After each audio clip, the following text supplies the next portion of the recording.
Can you hear us well? Yeah, we hear you well. Okay. So should we start? Just a minute. Okay.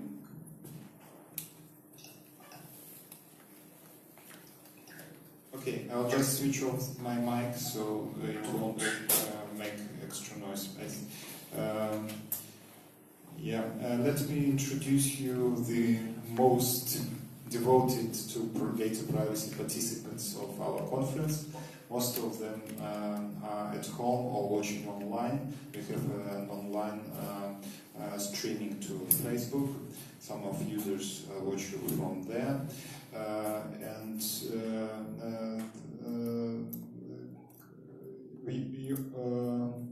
We just heard the presentation from Nimiti, practically the kind of focused on the practice of the implementation of the GDPR. And before we had the introduction to GDPR and actually to privacy, because our country still does not have a privacy law, like a separate law. With that in mind, we hope that you will understand the level of understanding for the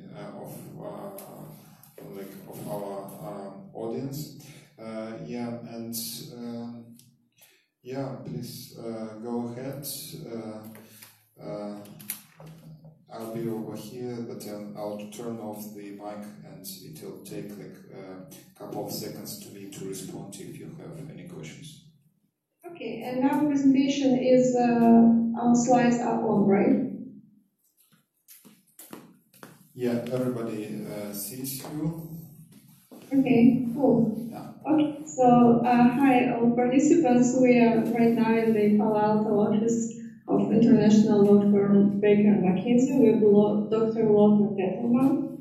And let me introduce Lothar. He is a famous data privacy expert, and he advises Silicon Valley international clients for over 20 years on international compliance on data privacy and intellectual property law.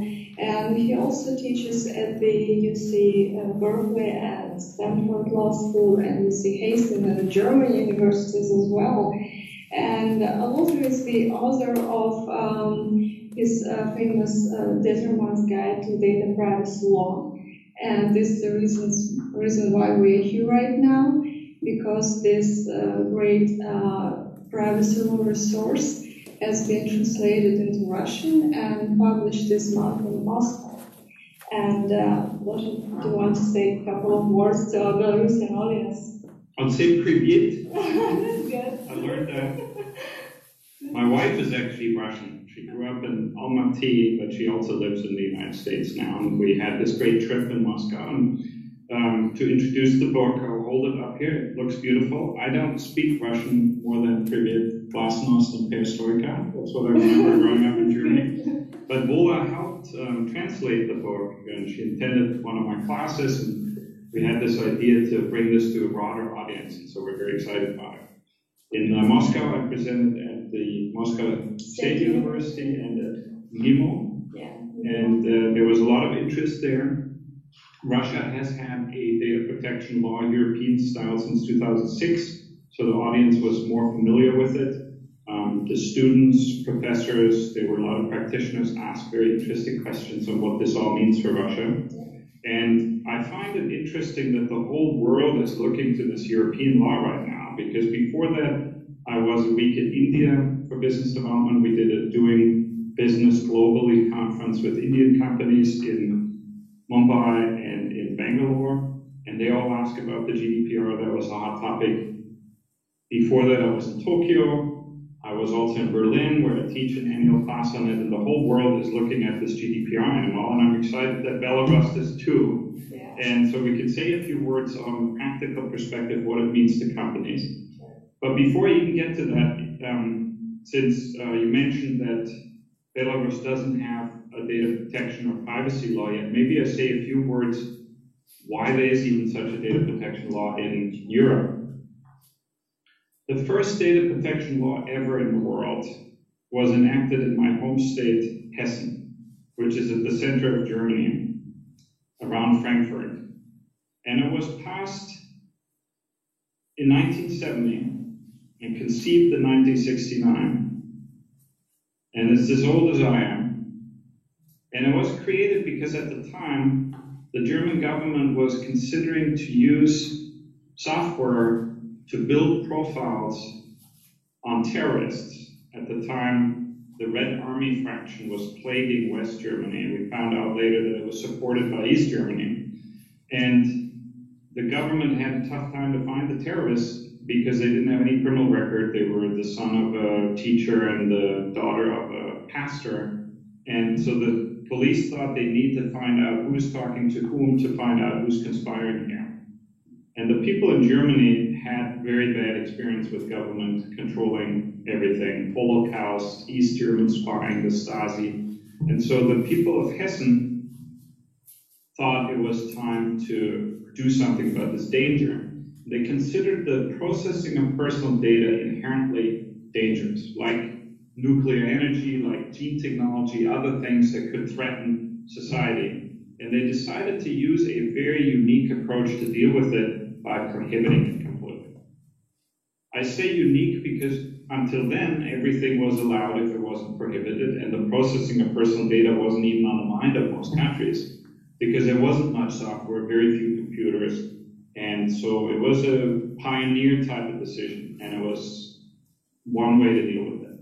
The US looked at this too at the time, and there was a bill pending in Congress, and the US was thinking about passing a similar law, but decided not to do it because they thought it was too early to regulate it, and they thought it's more important to protect privacy and reasonable privacy expectations than to just prohibit all processing of personal data. They thought this would be too hard on the industry, technological advancement. So the US decided to take a different approach, and just whenever there was a threat to somebody's privacy, then it would be a very specific law just to deal with that threat, but not prohibit processing of personal data generally. My sense is that today, this approach from Hessen in the 1970s is outdated. And I would have expected Europe to pass a more modern law rather than just to double down on this old prohibition of everything. Given the fact that we now deal with completely different technologies, we have the internet, mobile phones, autonomous cars in the future, drones, artificial intelligence, all these technologies need a lot of data. And to just prohibit processing of personal data with some exceptions is not the answer, is my sense. So to me, the GDPR is not a particularly modern law. I think it is doubling down on this approach in a conflict with the United States, and we will see how this works out for Europe. Right now, there are not that many successful companies with information technology in Europe. The innovation comes out of the US, it comes out of Asia, increasingly China, Japan, other countries. And those countries have not yet decided whether they will follow the GDPR. There have been a lot of announcements today, happy GDPR Day. And I saw in the New York Times that Japan is thinking about passing such a law, and that's also what I found when I was in Tokyo.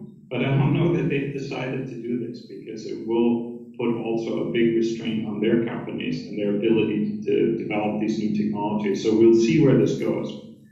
In my practice, when I work with companies, though, then this is the law. It applies to companies in Belarus if they provide goods or services to Europeans. Even if they provide goods or services to companies in Europe, not just the individual data subjects, they will probably get requests to sign contracts to promise to comply with the GDPR, and companies have to comply. So that's what we do in the practice though. What about talking about again about the United States? Do you think that there could be something similar to GDPR? We have actually an initiative. About Facebook. Yes. We have an initiative here in California on a state level. California is only one of 50 states in the US, but it tends to be the leader on data privacy and data protection because we have so many tech companies. We also have a lot of celebrities here in Los Angeles, the movie stars. They care about their privacy very deeply. And so we have a lot of law on paparazzis and various other things in California. And there is a ballot initiative. This is not from the legislature. This is the people of California. We have a ballot initiative that probably in November 7 we will vote on something that has some similarities with the GDPR for California only. If it passes, it will affect the whole US because everybody needs to do business in California. If California was a country, it would be one of the top, I think, 7 economies in the world, bigger economy than Russia. And so it is very important for US companies. So if California does go ahead with this, which we don't know, it'll be up to the voters, direct voting, then we might have something very similar. If California does not vote for this, I don't think at the federal level we would get legislation like this. I think there is still the feeling in the US that privacy is not the biggest problem and that there can be more narrow, tailored laws to address specific problems such as data security breaches. And we might get a federal data security breach notification law, but I don't think we'll get some complete prohibition as we have in the GDPR. I don't think the US will do that to itself because there isn't really a case made that that's going to help anybody. But even in California, in Belarus, there are many companies that develop applications that they place in App Store, for example. Will it mean that they'll need to comply with California law because they work with Apple or Google? I think the California law would only protect the residents of California. And it doesn't matter whether the Belarus company works with a Silicon Valley-based company. They may also have to comply with it if they sell their apps directly somehow. Maybe through a Russian or Chinese company or a German company. The question will always be, is going to be the data of California residents affected? There has been complaints that the EU GDPR applies extraterritorially. I don't think so. I think Europe is just applying this to protect the residents of Europe. And they're only applying it to that extent and to anybody who does processing in Europe, which I don't think is extraterritorial. I think it covers their territory and they want to protect their people. And that's what they're doing. That's what California will be doing too. Yeah, and going back to GDPR and the effect on small companies, because again in Belarus we have a lot of startups which are just trying to comply with GDPR and do not have enough resources, and now they don't have enough time to comply with all the requirements of GDPR. So what are the priorities for them? So the priorities, and I'd be happy to share with any of you a little article that I wrote.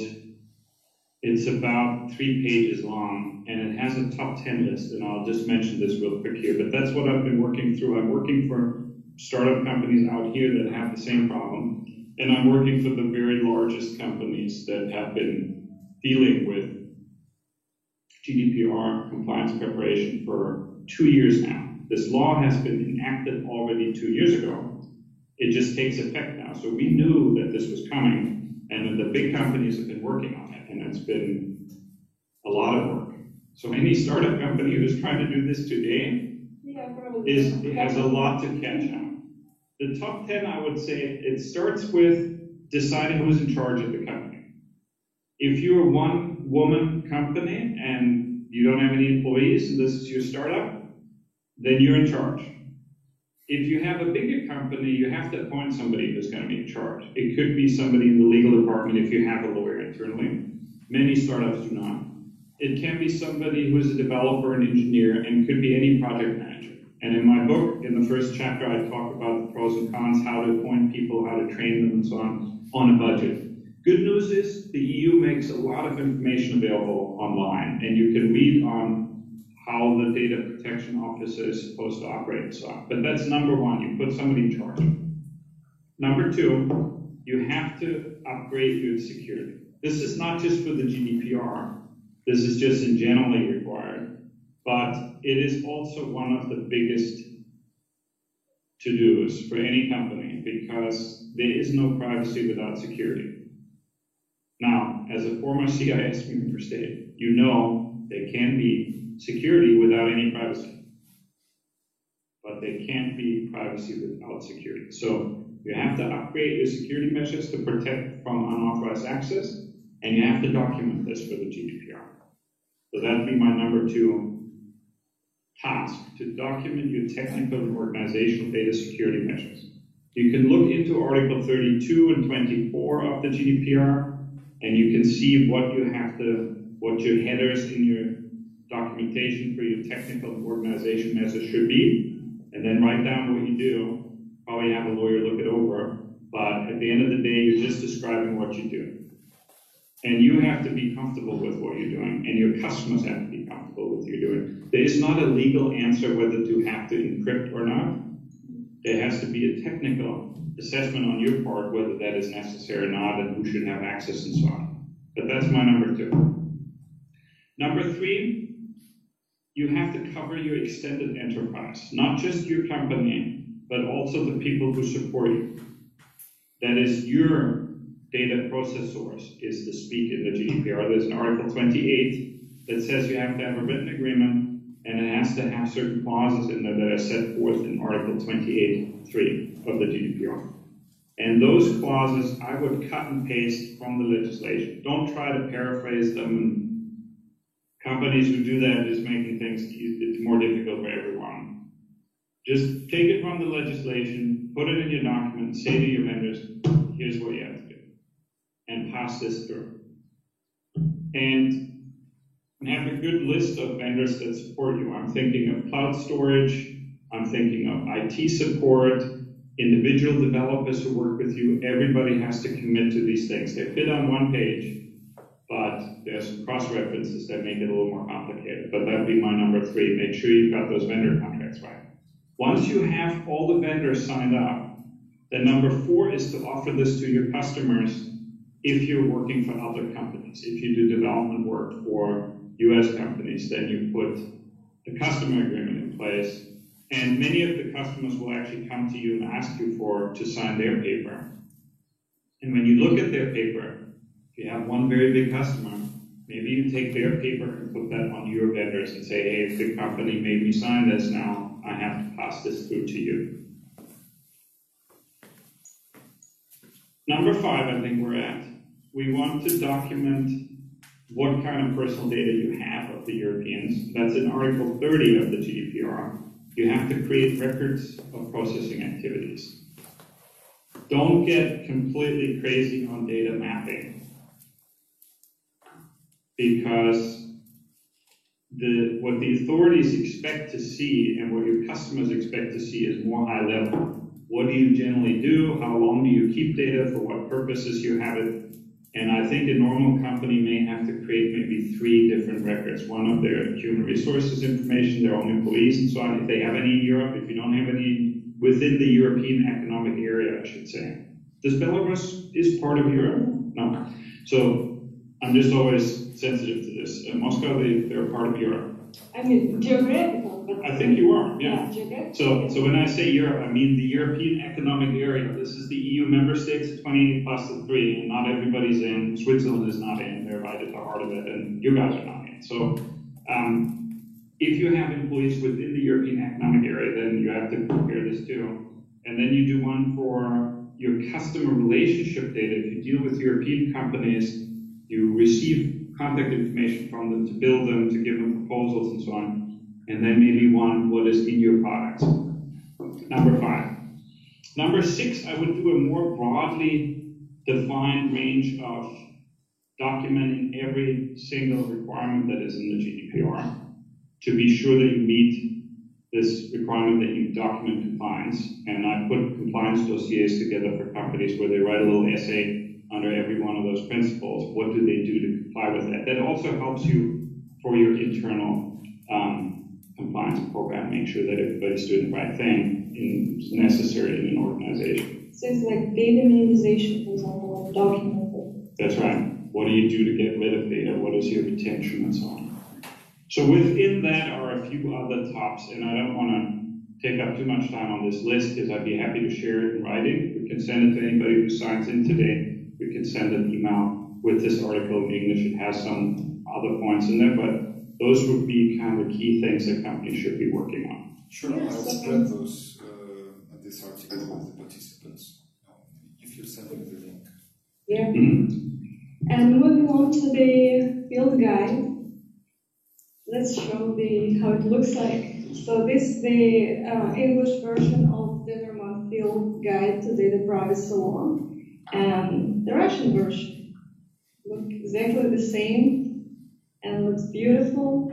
And a couple of words on field guides. So in my own experience, when I 4 years ago I started developing organization privacy programs, there were enough resources, but all there was related to some specific laws or specific areas. And this is the first book that I found that provides very comprehensive view on privacy law, on how to create privacy program in the company. And it's the great thing that it's written in plain language. And it's easy to understand not only for lawyers but for all other professionals. And I think it's your go-to resource for creating privacy programs. It's true, because there's nothing comparable right now. There's more articles, and for example, IPP is doing a great job in providing some practical advice. But if you're thinking about creating a privacy program from scratch and you don't know where to start, this is a great resource for you, and we highly recommend to obtain this Russian or English version again. And we provided a link where you can buy this book, and it's published in Russia, in Moscow, and the publisher is Infotropic, but also it's available on the online shop Labyrinth. And for English version, probably the easiest way to buy is Google Play. Or Amazon. Or Amazon, yeah. Now, I want to say I don't make any money, no royalties from selling this book. But I appreciate your kind words. I'm excited about it. This was an idea I had about 9 years ago. And I was hiking in California in the forest. That's why the picture. That's why the picture's on there. This was a hike, and I had such a beautiful time, and I was thinking more and more clients were asking me all these questions about privacy. And as a practitioner working at the law firm, I'm saying the same things over and over. And I was thinking I should start writing this down, publish it so everybody can read it and not have to pay. Right now, my rate is $990. I'm shying away from making $1,000 an hour. But I was thinking, if this is published and it's under $100 and you can kind of read this and do some of this yourself, you will still probably need to go to a lawyer and get some input on certain specific things. But it would help companies to catch up. And there were already lots of privacy books. This is not the first privacy book, but it wasn't anything that practical. And my sense was privacy was such a complex topic, and it was confusing because there's so much advocacy, politics. Governments, individuals have different views on this, and if you go online, you find so much guidance. But you never know, is this really practical guidance? Is this good for my company? A lot of people here in the US were saying this is best practices. And best practices, what is the best for your company and not the same for everyone else. And so this book was supposed to help you, if you run a company or any other organization, to just find a path for your company in this wilderness of guidance. So it's and the idea is that no footnotes, and there is no specific references to one particular country's law. It's just an idea to help orientation. Like if you go to the forest and you try to find what tree is this or what bird is this, that you get a quick picture on what you're dealing with, and then you find your own way. That's the idea of the book. Yeah, and the other great thing is it's all about balance and about the priorities, because there's such many privacy requirements around the world, GDPR and some other countries' law, and here you, based on this book, you can really understand what's your priority and what the things to do, and how can you do this thing in a more efficient way for your whole organization. So please read this book. It's a great resource and it helps you a lot. If you like it, write to me. If you don't like it and I should make it differently, send me feedback. I'm always excited. This is my hobby.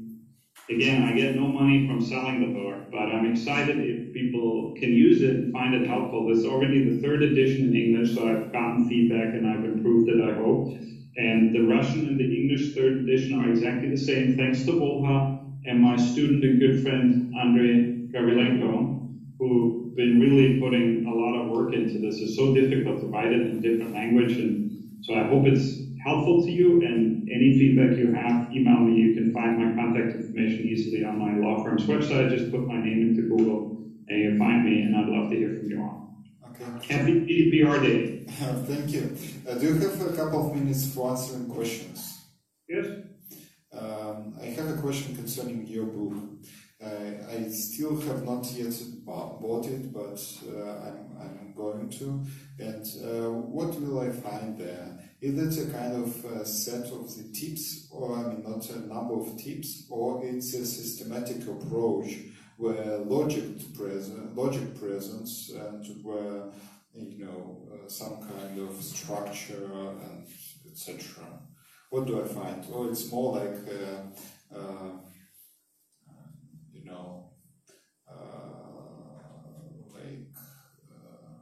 narrative, like a story. Oh, it's not a narrative, no story. The way the book is organized is, and I think you have one slide with the table of contents, is the first chapter is how to build a program. So it gives you an overview how the US and the European laws are different, and how to deal with the fact that the laws of every country are a little bit different. And how do you as a Belarusian company find your right priorities with a limited budget, limited resources? You mentioned that. So that's what the first chapter does. So you can just read that through and then design your own compliance program. That is, you appoint a data protection officer, you decide what kind of documentation you need, what is the most important jurisdiction or top 10 jurisdictions that you have to comply with, and to find out how you satisfy their requirements. That's number one chapter. The second chapter is to deal specifically with international transfers from the EU.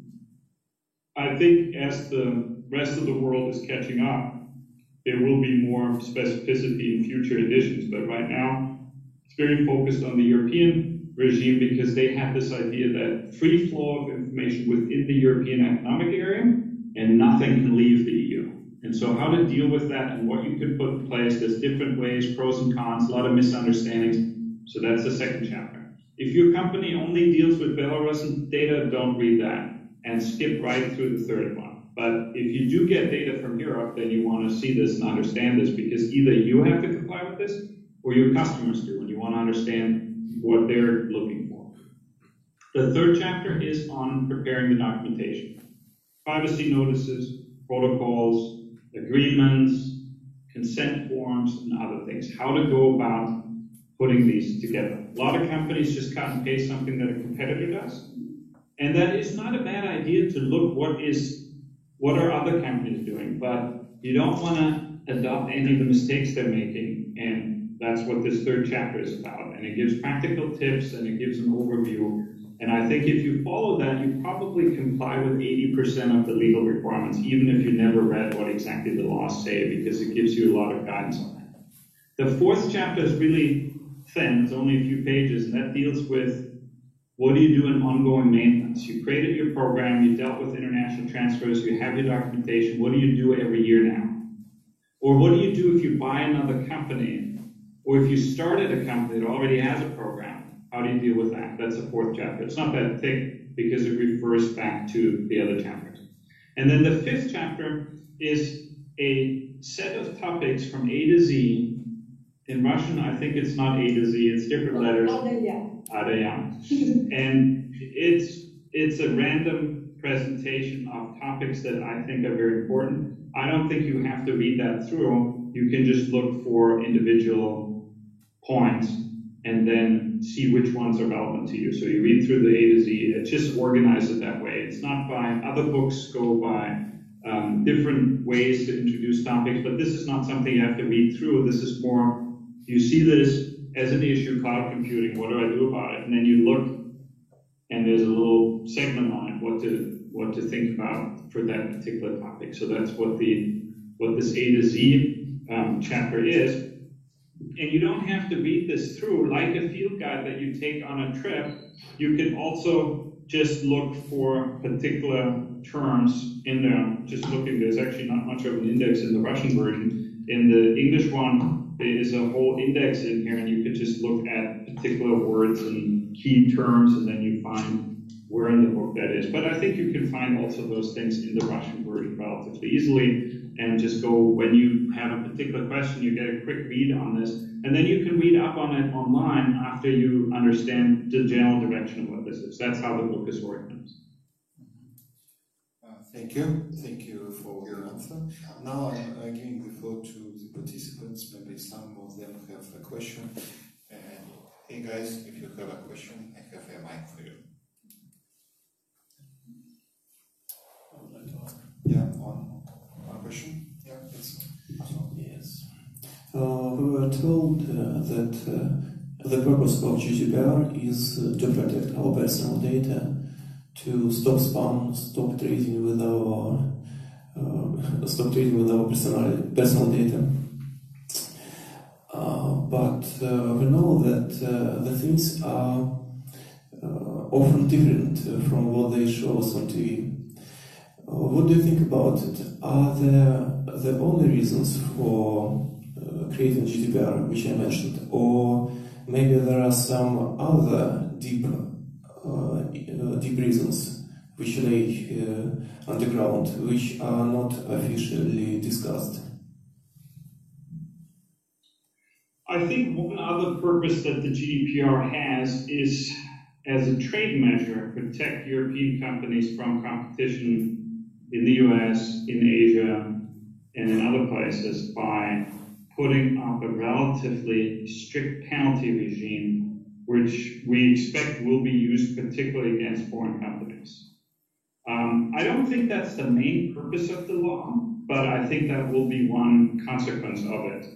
The reason why in 1995 the EU harmonized the country-by-country laws, I mentioned the German law in my home state Hessen, and then there's a French national law, and the other countries had laws. The English and the Spanish didn't have a law, and so the EU wanted to remove privacy as a trade obstacle between the member states. At the time, it was actually not called the EU, it was called the European Economic Community, and it was trying to remove trade obstacles. By the time they had reached agreement in 1995, they were called European Community, EC, but it was still very much a trade measure. And I think that's still in there. That is one of the secondary purposes. But I think the main purpose is really legitimately to protect the individual, dignity, privacy, to give humans a sphere where the government doesn't intrude, where companies don't intrude, so that they have a means of living their lives, making autonomous decisions about their bodies, about their political choices without constant monitoring and interference by the government. That was the main reason. Now, the GDPR does not address government privacy as much. It is more private sector. That's because the EU doesn't have jurisdiction to legislate the individual governments. They retain the right for sovereignty and national security and other purposes. But the idea is that this set of regime would also apply to government entities, and in Germany it does, and many other member states, they've adopted similar rules for their governments. And that is, I think, legitimately the main purpose and obstacle. Think about it, Europe had really bad experience with government, especially Germany, which is, I think, also why when I work on projects for companies, my firm has offices in 77 cities, 47 countries around the world. And so I see a lot of comparisons where we advise a client on 80, 100 different laws. And when I compare this, the Germans are always the most paranoid about something. When the clients have issues and they say the employees ask the questions, usually the Germans. Why? Because Germany had Holocaust, it had the East German monitoring, and the people of Germany are really paranoid about people spying on their opinions, on their national origin, ethnicity, religion, other things. because of the bad experiences that have been there, and that's why legitimately Germany is particularly concerned and tends to be most paranoid. What do you think about enforcement? So who will be the first victim of GDPR hefty fines? I think there's a few Silicon Valley companies that are clearly targets for the EU. I don't want to name them, they're all my clients. They're across the street here. And they've been doing a good job preparing for this. I think they're much better prepared than a lot of the smaller European companies. So what I expect is there will be some trophy enforcement actions where huge fines are going to be levied on these global giants. I hope that the Europeans will not just single out US companies. I think they will also probably look to Chinese companies and other companies, but they're not as strong on internationally yet. So it'll probably be hitting a few US clients, and that has to be on the newspaper to set a strong signal. I think there's a feeling that the US has been very hard on European banks and now also on car companies with the diesel scandal. This is something that California was very hard on the car companies. They had to pay billions of fines. And I think there's a sentiment in Europe that they're getting some of this money back now by fining the US tech companies for not complying with the data protection law. But I think these big cases will take up a lot of resources for these authorities. And they don't have a big budget, not as big as some of these companies have. And so there will be protracted litigation over this. And we'll see how this comes out, but it'll take a few years. In the meantime, the data protection authorities have to fund. There will also be a lot of smaller cases where they will look to black and white, are you doing this or not? And there will be indirect enforcement through the companies themselves. Like many of you, probably in Belarus, you're not selling directly to EU-based consumers, but you're selling to companies who do. And these companies are exposed to enforcement, and so they'll pass on these requirements to you contractually, they will audit you, and they will want to make sure that you're reliable partners. And if you don't comply with this stuff, and you don't have the right paperwork, then they don't want to do business with you because you become a risk for them, you become a liability. I think that will lead to more consolidation because it's difficult for small companies to meet all this paperwork requirements. But you have to think of this not just as a compliance topic, but as a sales topic as well. Thank you. Sergey, do you have any questions? Do you have any time? Because we have questions. I have time. Okay. Thank you very much for interesting talking. I would like to ask, what do you think the date 25th May 2018, will we remember this day in 10 years? So will be it's really so historical day. And what is your prognosis for the development of the situation with GDPR and with all this data privacy? What will be the impact of this day for the world? Will be it so big?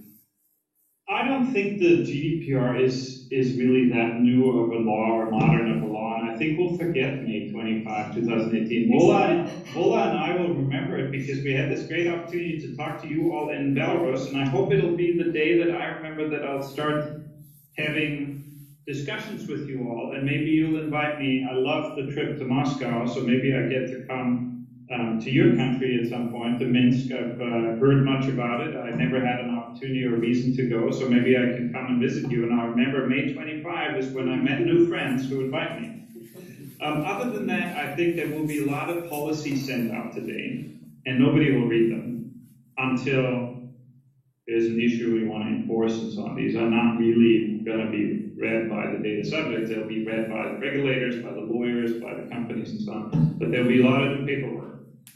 I think we will all look to what the competitors have published. I'm very interested to see this because I've been working with my clients, and I said, let's post the new notice on May 25. Let's issue the notices to the employees on May 25. So there'll be a lot of new information disclosures that people will now read, digest, and then ultimately bring enforcement actions on. I think that will be inevitably also be the case. That's one thing we remember. I think we will all look to the data protection authorities and see how they deal with this. I think in the past, some of them have not been very impressive with how they provided guidance, how quickly we responded to citizens. And I don't know if they will be able to do this going forward. I think there will probably be some significant failures and others will shine. I'm very impressed, for example, with the Irish Authority. I've always been. It doesn't have a big budget. It constantly gets criticized in the newspapers for being too small and people make fun of it. But I think the Irish Authority has done consistently a very good and pragmatic job. They've audited my clients.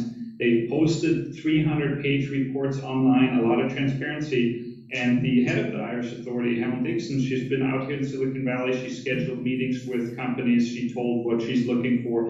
And this is a really good and impressive campaign for a smaller country, a smaller economy to deal with it. And I think the criticism is, quite frankly, as far as I'm concerned, unjustified. Some of the countries that have had a higher force and a higher opinion of themselves have not been as impressive that in terms of giving practical guidance. So we'll see how the authorities, and I think we will all look to them now, and we might remember May 25 today where some of them shone and some of them failed their people and their companies and privacy as a political objective more generally. That's something I think we will all watch very closely now. Are they going to do a good job, and is it going to be impressive, the work that they do? I don't think, again, that this is such a new law. I think it's actually an old, outdated law. And to me, it reminds me of the writing against the windmills in one of the greatest novels. I think this is what Europe is doing here again. And we'll see how this works out for the EU economy. I think the European companies are, on the one hand, proud that they have the highest standard worldwide, and it will benefit their cloud storage and other industries, but it will also greatly harm any data-driven development, such as autonomous cars, which is an important industry for Europe, and artificial intelligence and other things. I think Europe is basically handing this over to China and other economies and not going to be able to play because the rules are so suffocating on companies. That's another thing that we will watch, and we'll see how it works out. I have a question concerning this. I understand your criticism, but I wonder what is the alternative that you propose instead? I think the alternative is very, very difficult. And the alternative is to identify the real privacy harms for people and then take action against them. When we had this California Consumer Privacy Act introduced at Berkeley at the law school, there's a YouTube recording of the conference that you can find. I asked, what is the privacy harm? Why do we need to have this law here in California? And all the examples people were giving were very complex questions. There was the concern that companies collect data and then discriminate against people of race. It's a big topic in the United States, racism and how to use affirmative action to benefit minorities. And my answer is, well, then let's use more data to get a better picture of what is going on and find any company who is violating laws against discrimination. We already have these laws, and I think if we get more data on what companies are doing, then we can enforce them better. I don't think we should regulate the collection and use of the data. We should regulate the intrusion of civil rights in that case. Another example was that maybe insurance companies and employer will discriminate against sick people, or that people have a genetic disposition to get sick and they won't hire them or they won't insure them because they're going to be not as productive and profitable for them. And I think that's another one where I say, well, we already have laws. There's GINA is an anti-discrimination law. So I think the alternative to just prohibiting everything and have these super broad prohibition and super broad exceptions and documentation and paperwork to feel good about yourself that you now did something really significant with huge fines, instead of doing that, we should identify the real privacy harms and then regulate those. But that's much harder. And so to me, it is like, I don't know if you've, in Belarus, have this joke about the man who's looking for his key under a lamp, and he's a little bit drunk, and he's looking there, and his friends want to help him, and they don't see the key, and they ask him, and I said, are you sure you lost it here? He said, no, I lost it way back there in the dark, but I can't find it there, it's too hard, so I'm looking here where there's light. And I think this is what this GDPR is. Instead of looking where the real privacy harms are and doing something about that, we're just prohibiting everything and putting all this paperwork on company, and that's why I'm critical of it. The alternative would be to take on the real privacy harms, identify them, and then legislate against them. But it's much harder. There's more special interests, the insurance companies, the employers, other people won't like it. The government does a lot of things with data that people are skeptical about. And so it's much harder to pursue those things, and it's much easier to just take this old law from the 1970s, make it extra strict, and slap on the 4% annual sales penalty on it. That's easy to do, and that's what they've done so far. Thank you. Yeah, now I understand the logic.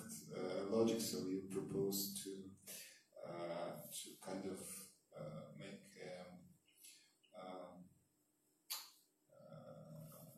a catalog of those risks and address them separately. Mm-hmm. Yeah. So, are there any questions? I think final ones? No? There are no questions from the audience? They are tired of privacy already? Yeah. It's celebrate GDPR Day in Belarus, I guess. Yes, it was a hard day for Belarus. It's going to be harder because we will have to comply. Many of the companies already have not complied, and they are kind of running after the train which have left already. But we'll try to improve the things. And the good thing is that actually we'll have a national legislation at the end of the 2019, and we'll take some good stuff from international legislation, 108 convention, which was updated recently. It's a good point to start, although to my opinion, it's more like GDPR now. Yeah? Yes. So, yeah. Okay, thank you very much for coming and presenting your book. Now I have a strong motivation to read it. I shall choose between CIPT books because I want to certify as technologist in privacy, and your book, but it looks like yours is more important because it deals with the broader scope of questions. Yeah. So thank you a lot, Olga, for helping ask the right questions and to open this topic. And I'll certainly send to all the participants, including those that are not present, the links to your article and the links to your book. Thank you, Sergey. Thank you for inviting us. Thank you. Bye-bye. Bye-bye.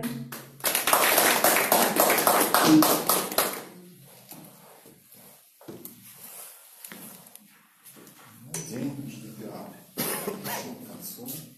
Остались самые стойкие истоки. Если у вас есть время поделиться фидбэком, я буду очень рад. Вот, если нет, то мы можем идти, но можно собираться. Вы хотите сказать, да, пожалуйста? Есть небольшой вопрос. Как GDPR будет относиться к сотрудникам внутри компании? Вот, допустим, если компания в европейском домене имеет сайт и на нем публикует что-то вроде «наша команда», там фотографии, имена, как это будет защищаться? Или как это вообще определить? Спасибо за этот вопрос. Он, в принципе, его одним махом можно ответить. Если сотрудники находятся на территории не ЕС, то никак. А если есть у вас сотрудники, находящиеся за пределами Европейского Союза, то это обработка в контексте организационной единицы. Вы отправляетесь на GDPR уже там. В любом случае,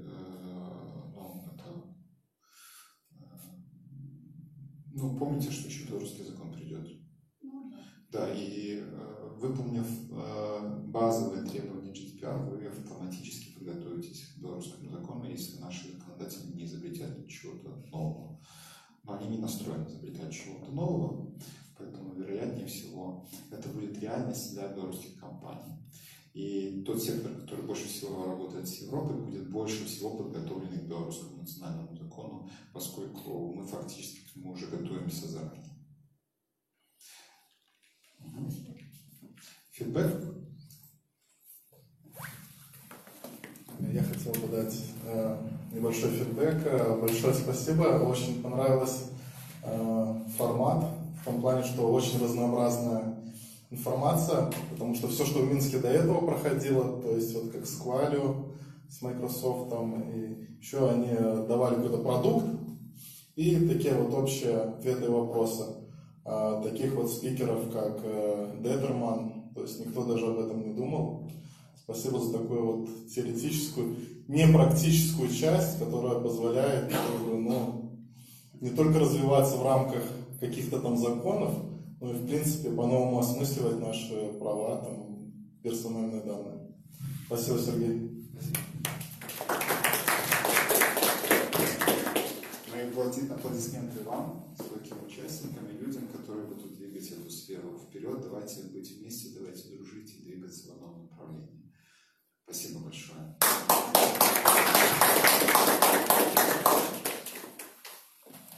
Мы прекращаем тогда живой эфир. Все записано. Спасибо, ребята, что были с нами.